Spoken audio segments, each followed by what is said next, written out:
మన జనరేషన్లో ఎన్టీ రామారావు తెలుగువాడైనటువంటి పదం ఎన్టీ రామారావు వల్ల వచ్చింది.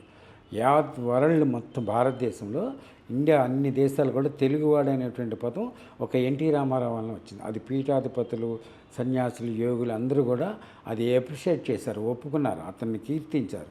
తెలుగు పదము తెలుగువాడు అనేది మళ్ళా పునర్జన్మ వచ్చినట్టు చేశాడు. అది ఒకటి గొప్ప విషయం అని చెప్పారు.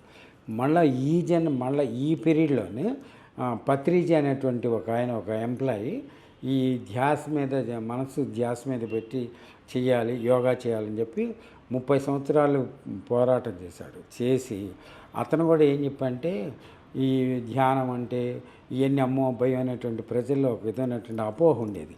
ఏం లేదు, ప్రశాంతంగా కూర్చుని ముక్కులో నుంచి శ్వాస లోపలికి వెళ్ళటం రావటం దాన్ని గమనించండి. ఉచ్ఛ్వాస నిశ్వాస సోహం భావేన పూజితే అపజ గాయత్రి అన్నాడు.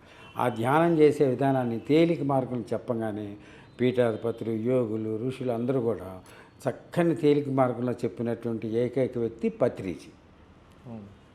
అట్లా అదొకటి. వీళ్ళ ముగ్గురు వలన కూడా మన యొక్క చరిత్రని ప్రపంచానికి తెలియజేశారు.